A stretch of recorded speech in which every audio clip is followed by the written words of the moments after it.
बिस्मिल्लाहिर्रहमानिर्रहीम अस्सलामुअलैकुम रहमतुल्लाहि वबरकातुहू। रावी ब्रिज की अपडेट देने के लिए यहाँ पे मैं आया हूँ। पायल टेस्ट जो किया जा रहा था 7 नवंबर को यहाँ पे लोड अप्लाई करना था और मुझे कमेंट्स भी आना शुरू हो गए थे कि सजाद भाई दिखाएं ना क्या सिचुएशन है रावी के अंदर। तो फाइनली यहाँ पे हूँ ताकि आपको दिखा सकूँ कि रावी में इस टाइम क्या सिचुएशन है, पायल टेस्ट कहाँ तक पहुँचा है।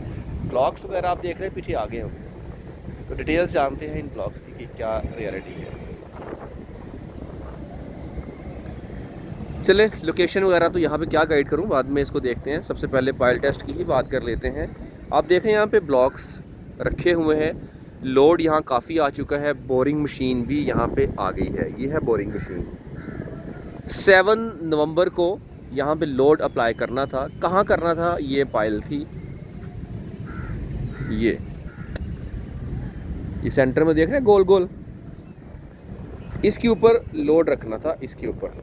अच्छा, अब ये सारा लोड यहाँ पे आ गया है। तकरीबन 1350 टन वज़न इसके ऊपर रखना है ताकि ये देखा जा सके क्या इतना बोझ डालने से ये ज़मीन के अंदर बैठता तो नहीं है। तो अगर ना बैठे तो इट मीन्स के आपकी पायल रेडी है, यहाँ पे काम शुरू कर दिया जाएगा। अगर ये 3 इंच से ज़्यादा ज़मीन के अंदर ये बैठ गया, चला गया, इट मीन्स फिर इस टेस्ट को अगेन करना पड़ेगा। ये आप ब्लॉक्स देख रहे हैं, कुछ ब्लॉक्स यहाँ पे रखे हुए हैं। हम जानते हैं 7 नवंबर को यहाँ पे लोड अप्लाई किया जाना था, लेकिन 7 नवंबर को ब्लॉक्स तो यहाँ पे आ गए, लोड इस पाइल के ऊपर अप्लाई नहीं हो सका। ये सेंटर में आप देख रहे हैं, ये पाइल है, इसी का टेस्ट जारी है। इस पे 1350 टन का वज़न रखना था। वज़न रखने के बाद कुछ दिन इसको इंतज़ार करना था और देखना था कि क्या ये पाइल ज़मीन के अंदर जाती है या ये स्टील ऐसे ही रहती है। अगर 3 इंच तक ज़मीन में चली जाती है तो एक्सेप्टेबल है। 3 इंच से ज़ायद अगर बोझ रखने से ये ज़मीन के अंदर चली गई तो इट मीन्स ये टेस्ट फेल हो चुका है। अब दोबारा पाइल और दोबारा टेस्ट किया जाएगा। अब चूँकि यहाँ पे जो ड्यूरेशन 28 डेज़ का था वो मुकम्मल हो चुका है।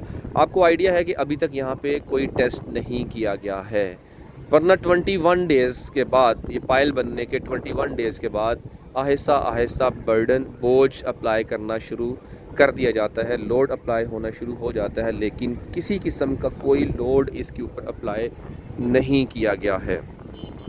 अब उसकी एक रीज़न ये है, जैसे आप जानते हैं शादरा चौक में काम की स्पीड अब भी बहुत स्लो है और एक टाइम ऐसा आया तो काम बिल्कुल ना होने के बराबर हो चुका था। रीज़न्स ये हैं कि मार्क्सन के पास ये कॉन्ट्रैक्ट भी और शाहदरा चौक फ्लाईओवर भी मार्क्सन्स के पास ही है। मार्क्सन्स ने काम वहाँ भी शुरू किया और अपनी लेबर दूसरी जगह जो उनके प्रोजेक्ट से वहाँ पे ले गए, वो भी काम स्लो हुआ। और आपने देखा कि मैंने कल के व्लॉग में जिक्र किया था कि मार्क्सन्स अब अपनी लेबर को शाहदरा चौक में लेके आ रहा है। उसकी रीज़न ये है कि बेदिया अंडरपास में जो इनकी लेबर और मशीनरी गई थी, आहिस्ता आहिस्ता शाहदरा चौक में वो मशीनरी और लेबर वापस आना शुरू हो चुकी है, क्योंकि बेदिया अंडरपास तकरीबन मुकम्मल हो गया है। अब इसी तरह इस प्रोजेक्ट के डिले होने की रीज़न भी यही है कि यहाँ पे जो मशीनरी और लेबर्स काम कर रहे थे, जो वर्कर्स यहाँ काम कर रहे थे, वो सब वर्कर्स और मशीनरी किसी और प्रोजेक्ट में इस टाइम ऑपरेशनल है। अब वो प्रोजेक्ट कंप्लीट होने को है। अब कल 11 नवंबर को ये उम्मीद की जा रही है कि मशीनरी और लेबर यहाँ पे आएंगे और बाकायदा पायल टेस्ट का आगाज़ किया जाएगा, क्योंकि 1350 टन का वज़न अप्लाई करने के बाद इसको कुछ दिन मज़ीद रिक्वायर्ड होंगे इसकी टेस्टिंग के लिए।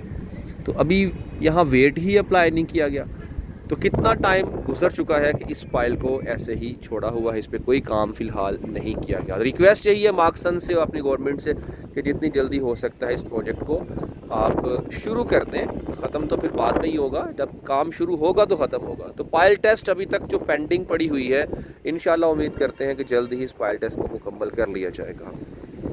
उम्मीद करता हूँ ये जो डिटेल डिस्कशन की आपको समझ आ चुकी होगी कि काम डिले हो चुका हुआ है और पाइल टेस्ट अब तक हो जाना चाहिए था, लेकिन ये टेस्ट अब कल 11 नवंबर को उम्मीद की जा रही है कि मशीनरी यहाँ पे आएगी और कल शायद लोड अप्लाई होना शुरू हो जाएगा। ये ब्लॉक्स आप देख रहे हैं, ये ब्लॉक्स और कुछ गार्डर्स जो मैंने पहले भी दिखाए थे, कुछ ये गार्डर्स भी पड़े हुए हैं। ये सारा लोड इसके ऊपर रखेंगे और ये आप लोड रखते रखते ब्लॉक्स की हाइट भी काफ़ी ऊपर तक चली जाएगी।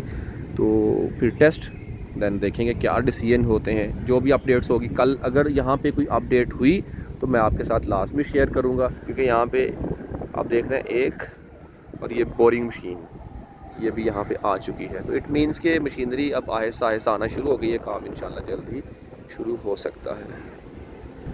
ये थी अब तक की डिटेल्स। बाकी मैं आपको थोड़ा सा ब्रिज के हवाले से गाइड कर दूँ कि ये प्रोजेक्ट है क्या, रावी पुल कहाँ बनेगा, ये आप मुलाज़ा कीजिए।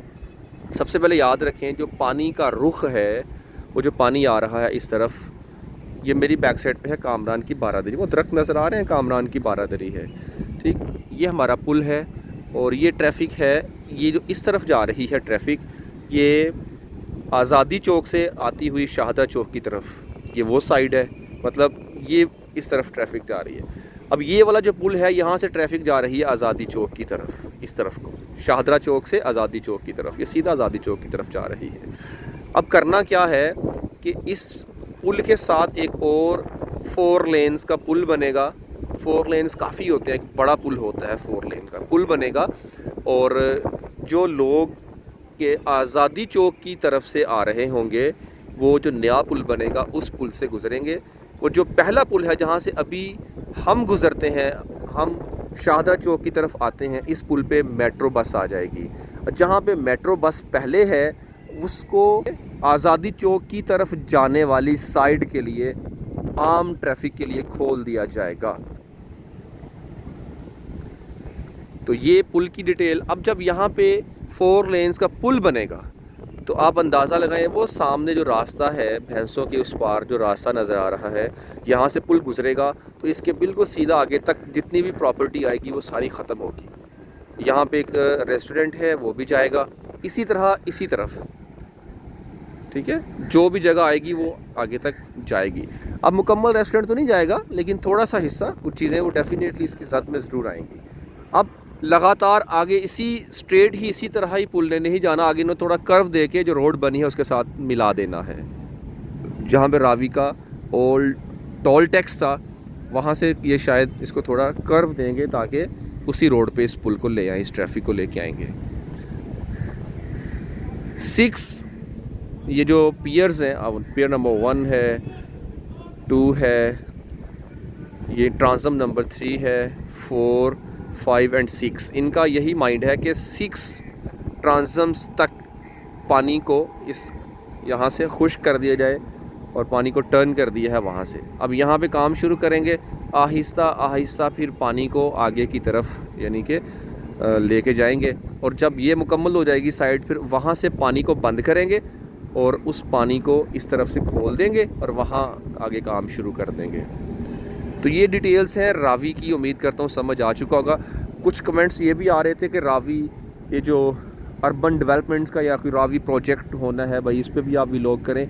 ये डिटेल्स, ये इन्फॉर्मेशन अभी मेरे पास एग्जैक्ट नहीं है, जो ही आएंगी इंशाल्लाह रावी प्रोजेक्ट्स पे मैं वो ज़रूर बात करूँगा। अर्बन रावी, अर्बन प्रोजेक्ट इस तरह का कोई नाम है उसका, तो वो भी इंशाल्लाह मैं देखूँगा जब प्रोजेक्ट ये इस पर कोई एग्जैक्ट मालूमात मेरे पास आएंगी, आपसे लाजमी शेयर करूँगा इंशाल्लाह ताला। तो ये हैं डिटेल्स जो मैंने अब तक आपसे शेयर की। आज आप सबसे रिक्वेस्ट आपको पता है मैं करता हूँ कि मलिक सयाद रिजवी यूट्यूब चैनल को सब्सक्राइब करके वीडियो को लाइक कर दीजिए और बेल आइकन को लाजमी प्रेस कर दीजिए ताकि हर इन्फॉर्मेशन आपको मिलती रहे। तो सामने दरख्त नज़र आ रहा है, दरख्तों का झुंड, कामरान की बारादरी है वो। तो हम चलते हैं अब वापस नई वीडियो के साथ आपकी खिदमत में हाज़िर होऊंगा। अपने दोस्त, अपने होस्ट, अपने भाई मोहम्मद सजाद को दीजिए इजाज़त। अल्लाह रसूल ने